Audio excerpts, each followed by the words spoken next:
Good morning, students. I am Renu Yadav, and today our topic is what is structure of courts in India. जो हमने last video किया था what is an independent judiciary, क्या हमारी judiciary जो है independent है। आज का जो टॉपिक है वो है कि जो कोर्ट का जो इंडिया ने स्ट्रक्चर दिया है वो कैसा है। तो लुक एट दिस पिक्चर, कि ये जो पिक्चर जो है आपको ट्रायंगल शेप में दिखाई है। ट्रायंगल का मतलब ये नहीं कि ये ट्रायंगल है, ट्रायंगल का मतलब ये 3 लेवल्स में डिवाइड बताया गया है कि फर्स्ट जो है वो है supreme court, second high court और थर्ड जो है डिस्ट्रिक्ट कोर्ट भी कह सकते हैं हम, सबऑर्डिनेट कोर्ट भी कह सकते हैं, तहसील भी। इसके अलग अलग जो है अलग अलग जगह अलग अलग नाम से इसे कहा गया है। तो जो डिस्ट्रिक्ट लेवल के जो कोर्ट होते हैं वो क्या होते हैं, स्टेट को डिस्ट्रिक्ट में डिवाइड किया गया है और वहाँ पर इसको डिसाइड किया गया है। स्टेट लेवल हाई कोर्ट जो होता है वो स्टेट में होता है, स्टेट का हाई पावर होती है उसके पास। और सुप्रीम कोर्ट होता है वो सबसे मतलब हाई कोर्ट और डिस्ट्रिक्ट लेवल के कोर्ट्स की पावर जो है, इन दोनों में यदि कोई सेटिस्फाई नहीं होता तो वो सुप्रीम कोर्ट में जाकर सुप्रीम कोर्ट का जो डिसीजन होगा वो लास्ट होगा। इट मीन्स कि हाई पावर कौन होगी, सुप्रीम कोर्ट हो गई। और ये कहाँ पर लोकेटेड है, तो न्यू दिल्ली में लोकेटेड है। अब है कि फर्स्ट जो कोर्ट बनाए गए थे फर्स्ट टाइम वो कब कब बनाए गए थे, तो हाई कोर्ट जो फर्स्ट टाइम स्टैब्लिश्ड किए गए थे वो किया गए थे कलकत्ता में, मुंबई में और मद्रास में। कब किया गया था, 1862 में किया गया था। उसके बाद यदि दिल्ली का मैं देखते हैं तो 1966 में फिर दिल्ली में हाई कोर्ट बनाया गया। उसके बाद टोटल जो हाई कोर्ट की बात करते हैं तो 25 हाई कोर्ट्स हैं। 25 क्यों है, क्योंकि स्टेट तो हमारे ज़्यादा है लेकिन कोर्ट्स 25 क्यों, बिकॉज कुछ स्टेट्स जो है वो उनका पर्सनल कोर्ट नहीं है, तो 2 स्टेट्स को मिलाकर एक कोर्ट बनाया गया है। जैसे पंजाब और हरियाणा को मिलाकर चंडीगढ़ एक कोर्ट बनाया गया है। आसाम, नागालैंड, मिजोरम और अरुणाचल को मिलाकर एक गुवाहाटी में इनका एक कोर्ट बना दिया गया। पहले आंध्र प्रदेश और तेलंगाना का भी एक था, फिर बाद में अलग अलग कर दिया। आंध्र प्रदेश का अमरावती में और तेलंगाना में का हैदराबाद में। कब किया ये, 1 जनवरी 2019 में किया। अब है कि कोर्ट जो बनाए गए तो उनका किस तरीके से जो है एक कोर्ट दूसरे कोर्ट के जो है रिलेटेड है, ठीक है, कनेक्टेड है। तो क्वेश्चन ये भी आ सकता है, are this different level of court connected to each other, क्या अलग अलग कोर्ट होने के बावजूद भी, जैसे सुप्रीम कोर्ट अलग हो गया, डिस्ट्रिक्ट कोर्ट अलग हो गया, हाई कोर्ट अलग हो गया, उसके बाद भी क्या ये एक दूसरे से कनेक्टेड है, यस है। किस तरीके से कनेक्टेड है, तो हम ये एक एग्जाम्पल के थ्रू कहते हैं। इसका आप आंसर ये भी लिख सकते हो, this means that the person that the appeal to higher court, जिसने हाई कोर्ट में अपील की है, if they are believe that the जज passed by the lower court is not just, क्यों जो विक्टिम जो है उसको ऐसा लगे कि मेरे साथ जो है सही तरीके से जस्टिस नहीं हुआ, तो वो हाई कोर्ट या सुप्रीम कोर्ट में भी जा सकता है।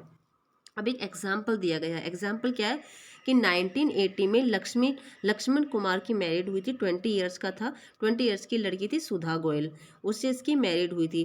2 दिसंबर 1980 में जो है उसकी वो बर्न हो गई, और बर्न होने के कारण हॉस्पिटल में उसमें एडमिट होने लगा और वहाँ पर उसकी डेथ हो गई। अब उसकी डेथ हो गई तो उन्होंने केस दायर किया, वो हाई ट्रायल कोर्ट में पहले केस दायर किया, तो केस वहाँ पर उसकी जो हियरिंग हुई उसमें जो है विटनेस जो थे उन्होंने अपने 4 नेबर को बुलाया और वहाँ उन्होंने विटनेस उसके बना दिया। विटनेस का मतलब होता है कि वो गवाह देने वाले होते हैं। 1 दिसंबर को उनकी हियरिंग हुई और हियरिंग में क्या पाया गया कि उनके जो ससुराल वाले जो थे, उनके मदर इन लॉ जो थे, हस्बैंड जो थे, उन्होंने कहा कि जो सुधा जो है मिल्क बॉईल कर रही थी और मिल्क बॉईल करते इस टाइम उनकी साड़ी में जो है आग लग गई और एक एक्सीडेंटल उसके जो है आग लगी और उसकी डेथ हुई है। बट जो सुधा के जो फैमिली के जो लोग थे वो क्या कह रहे थे, वो कह रहे थे कि ये लोग इन लोगों ने सुधा को जानबूझकर आग लगाई है और मारा है। किस तरीके से मारा है कि जो उसके जो ससुराल वाले थे उनकी डिमांड थी कि जो उसको फर्स्ट बेबी जो होगा सुधा को, तो उसके टाइम पे वो उसको स्कूटर, फ्रिज और कुछ कैश जो है देंगे, नहीं तो वो उसको डेथ करेंगे, और उन्होंने वही किया। अब जो यहाँ पर लोकल लेवल कोर्ट में जो सुनवाई हुई, तो लोकल लेवल कोर्ट में क्या कहा कि जो सुधा जो है एक एक्सीडेंटल डेथ हुई है मिल के कारण, और ये जो इसके ससुर इन लॉ है, मदर इन लॉ है या हस्बैंड है, ये क्या है बेकसूर है और उनको छोड़ दिया गया।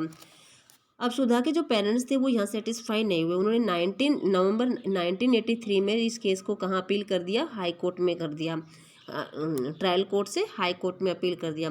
अब हाई कोर्ट में जो है कुछ ट्रायल कोर्ट के जो कुछ प्रूफ थे उसके बाद उन्होंने हाई कोर्ट के जो लॉयर्स थे उन्होंने अपनी इंक्वायरी करी। इंक्वायरी करने के बाद क्या पाया गया कि लक्ष्मण जो है, लक्ष्मण और शकुंतला और सुभाष चंद्र तीनों क्या है, एक्वेटिक है। एक्वेटिक मतलब कि अपराध उन्होंने नहीं किया, वो जबरदस्ती वो उन पर झूठा ब्लेम लगाया जा रहा है। जब सुधा के पेरेंट्स यहाँ भी सेटिस्फाई नहीं हुए तो उन्होंने हाई कोर्ट में केस को अपील किया 1980 में वहाँ जब अपील किया तो वहाँ पर 1980 में जो डबरी डेथ के केसेस थे वो बहुत ज़्यादा आ रहे थे और लोग जो है इसमें कोर्ट जो है फेल हो रहा था, मतलब जो क्रिमिनल जो था वो बार बार बचकर जा रहा था।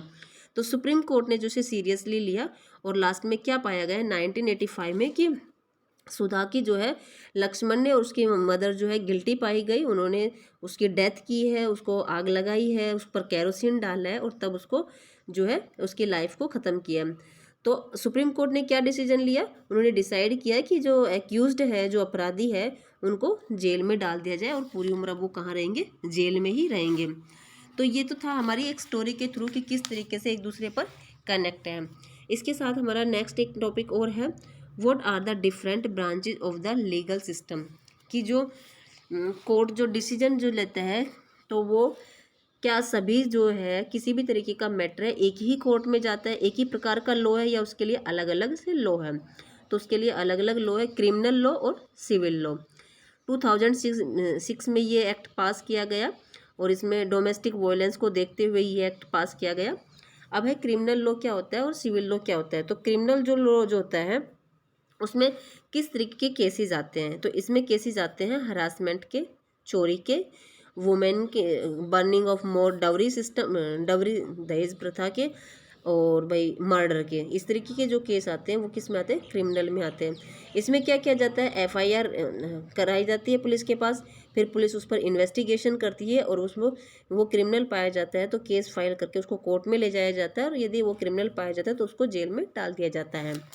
बट जो सिविल लॉ जो है उसमें इस तरीके के मैटर नहीं होते। सिविल लॉ में क्या होता है कि आपसी झगड़े जो होते हैं उसमें, या जैसे आपके मार्केटिंग का कोई मटेरियल आपने ख़रीदा है और उस पर जो है बेस्ट क्वालिटी बताई गई है, उस टाइम ख़रीदते टाइम तो आपको बताएगा कि ये बहुत अच्छा है, बट आपने जब उसका यूज़ किया तो वो सही नहीं निकला, तो इस तरीके की केस आप उस पर कर सकते हो। परचेज ऑफ गुड्स के, रेंट मैटर का कि आप बहुत दिनों से किसी एक ही बिल्डिंग में रह रहे हो लेकिन आप रेंट उसको नहीं दे रहे हो तो वो ओनर कर सकता है हाउस का।